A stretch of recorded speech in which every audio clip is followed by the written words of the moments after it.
Bonjour et bienvenue dans cette nouvelle vidéo. Je suis très heureuse de vous avoir aujourd'hui pour la vidéo d'annonce de mon e-book. Effectivement, comme vous avez vu dans le titre, j'ai sorti enfin mon premier e-book. Mon premier e-book est dehors, le lien est en description. Vous pouvez cliquer maintenant pour télécharger et l'avoir gratuitement, c'est gratuit. Il n'y a rien à payer, vous téléchargez, vous mettez votre mail et vous le recevez dans votre boîte email juste après. Si vous avez des défis de téléchargement, écrivez-moi juste en commentaire, je vais vous aider à télécharger. Donc, 10 lois pour mieux faire, c'est le titre de mon e-book, c'est le titre de mon premier e-book. Pourquoi 10 lois pour mieux faire? Alors, je me suis rendu compte que dans la vie, j'apprends beaucoup, j'apprends tout le temps. Et cette année, j'ai beaucoup appris. Vraiment, cette année, c'est l'année où j'ai le plus appris. Que ce soit avec les gens avec qui j'étais, que ce soit avec des mentors éloignés, des mentors virtuels comme Paola Audrey, comme Alex Orosi, comme Myron Goldberg. Ce sont des gens que j'ai beaucoup suivis aussi à travers leurs réseaux sociaux, leurs vidéos, leurs formations. Surtout que j'ai fait la formation de Paola Audrey cette année. Et la formation de Paola Audrey était juste magnifique. Franchement, Paola Audrey, si tu passes par là, c'est mon mentor virtuel en tout cas. Je sais pas comment te dire ça, mais c'est mon mentor virtuel.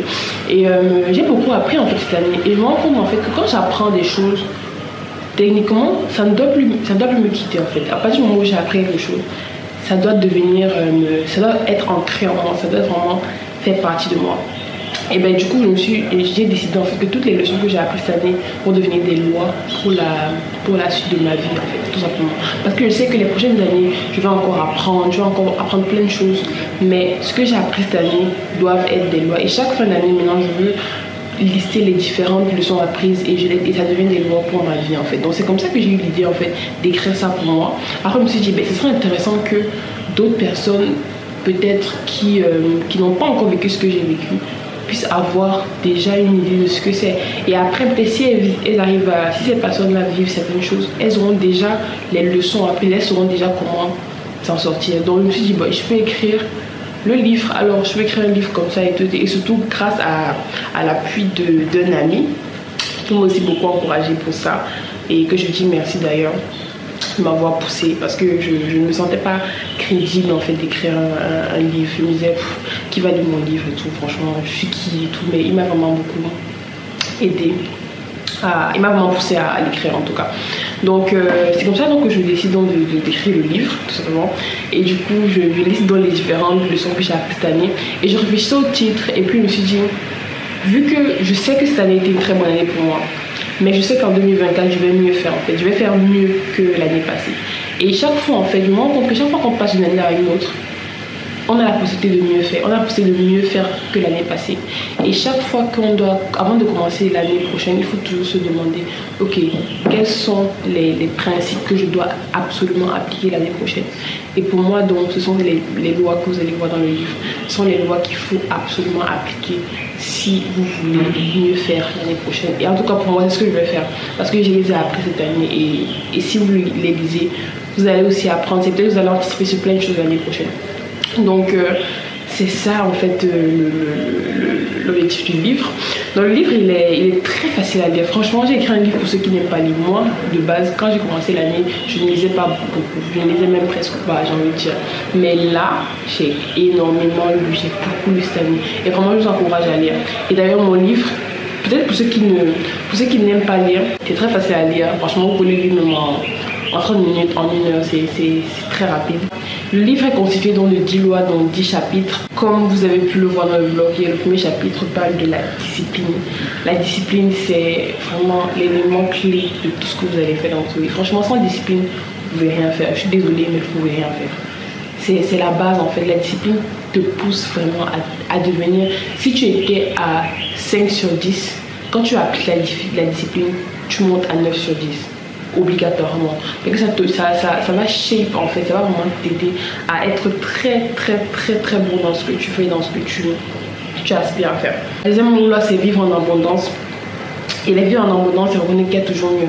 Parce que généralement, on a peur de quitter les choses, on a peur de se séparer d'une relation, de quitter un pays, de changer de boulot. Parce qu'on se dit, ah, peut-être ce dans quoi je suis actuellement, c'est la meilleure chose qui puisse m'arriver. Donc il n'y a jamais mieux. Mais il faut se dire que chaque fois que tu aspires justement à mieux et tu te détaches justement de ce que tu as, c'est ça. En fait, tu vas te rendre compte que tu auras toujours mieux. En fait, je sais pas comment expliquer ça, mais tu auras toujours mieux. Il faut jamais se dire que oui, non, mais dès que si je quitte ça, j'aurai plus rien. Non, il y a toujours mieux. Il y a toujours une meilleure relation, il y a toujours un meilleur emploi, il y a toujours une meilleure maison, il y a toujours mieux en fait pour toi. Donc c'est ça en fait vivre dans l'abondance. La loi 3, c'est le succès est un devoir. Le succès est un devoir. Je l'ai vu dans le livre 10X de Grant Cardone. Et franchement, ça m'a vraiment m'a trop touchée. Parce que je me suis rendu compte qu'on pense souvent que la réussite on pense souvent que la réussite c'est pour un certain type de personne, mais pourtant la réussite est disponible à tout le monde en fait. Tout le monde peut réussir, tout le monde peut créer une grande entreprise, tout le monde peut juste réussir et être heureux en fait, mais il faut décider ça, il faut prendre ça comme sa responsabilité. Il faut se dire que si je dois réussir là, c'est parce que j'ai décidé et parce que j'ai fait le travail qu'il faut pour réussir, et pas se dire oui mais je dois avoir tel doit m'aider, non, personne ne doit t'aider, c'est toi qui dois t'aider tout seul, parce que le succès c'est ton devoir, ce n'est pas un droit, c'est un devoir, donc tu dois te débrouiller pour réussir en fait. La loi 4, c'est le reframing. Le reframing, franchement, vraiment c'est une loi qui m'a donné beaucoup de fil à retordre cette année, mais je commence à l'appliquer. Franchement, j'ai encore du mal, un peu parce que vraiment c'est difficile, mais je commence à l'appliquer.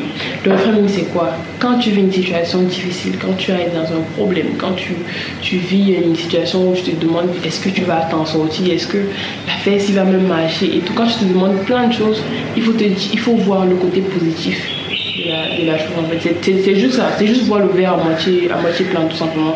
Et quand tu vis dans une situation, il faut toujours chercher à voir le côté positif de la situation et te raconter une histoire toi-même. C'est-à-dire, si tu vis une situation où voilà, peut-être tu as besoin d'un financement maintenant et que tu ne l'as pas et tout. Il faut peut-être reframe, c'est-à-dire recadrer la situation et te dire ok, peut-être le financement ne vient pas maintenant parce que quand ça va venir, ça sera plus que ce que j'ai demandé. Tu vois comment tu as changé la situation. Là tout de suite tu es triste parce que tu n'as pas de financement, ok. Mais au lieu de te dire, de te focaliser sur j'ai pas de financement, viens pas. Je te focalise sur peut-être le financement tarde à venir parce que quand ça va venir, ça sera 2 fois plus que j'ai demandé. Et tu vois comment tu te racontes une histoire à toi-même et du coup, tu vois mieux, tu es plus heureux en fait. Et tu vois vraiment le côté positif de ce qui se passe. Et donc, pour moi, c'est ça la loi 4, c'est le reframing, c'est le fait de se raconter une histoire positive à soi-même. La loi 5, chaque journée non aboutie est une dette. Vous savez, moi j'ai compris en fait qu'on ne peut pas être juste là, vivre, se lever le matin, dormir, se relever le matin, dormir et ne pas avoir des tâches obligatoires à faire chaque jour en fait. Parce que je me suis rendu compte que des fois je faisais des journées, je faisais rien de productif en fait. Je faisais rien. Je ne dis pas qu'il faut être tout le temps. Ok, il y a des jours où il faut relax, ok, c'est normal. Mais je me suis rendu compte en fait que je ne peux pas juste passer d'un mois à l'autre. C'est quoi ça?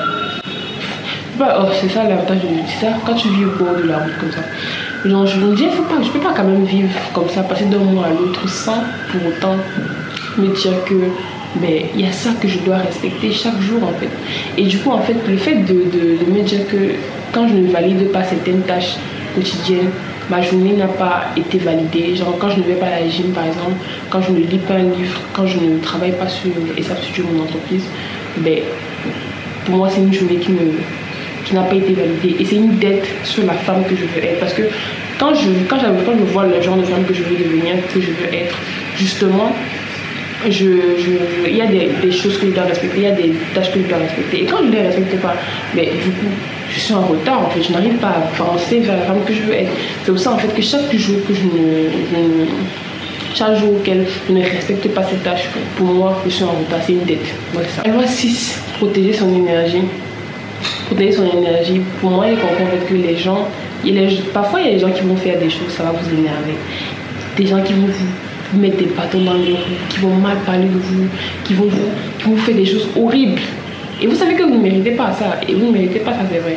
Mais la vérité, c'est que ces personnes-là sont blessées. Les gens et les personnes blessées blessent les autres. Donc en fait, l'idée, c'est de prendre de la hauteur. En fait. Il faut prendre de la hauteur face à ces personnes. Il faut se dire que ces personnes-là sont blessées. Et il faut en fait, moi je peux dire ça, mais il faut vraiment se dire que ce que ces personnes font ne vont pas t'atteindre en fait, parce que tu es plus grande, ton esprit est tellement plus élevé que l'esprit négatif de la personne. La loi 7, franchement c'est court, c'est simple, lisez, je sais pas comment je vais vous dire ça, mais lisez, c'est tout.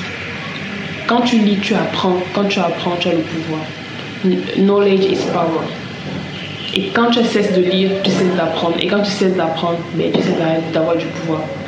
C'est tout. C'est tout. La loi, c'est ça. Il faut juste lire, c'est tout. La loi 8, c'est s'entourer de personnes à qui on souhaite se ressembler. Et comme je l'ai dit au début de la vidéo, j'ai des mentors virtuels, un peu comme Paola Audrey, Alex Hormozy, Myron Golden, Steven Badley. C'est des gens que professionnellement, vraiment, j'admire énormément leur éthique de travail. J'admire comment ils ont construit des business incroyables autour de leur personne, autour comme du marketing, par exemple, comme Steven Badley.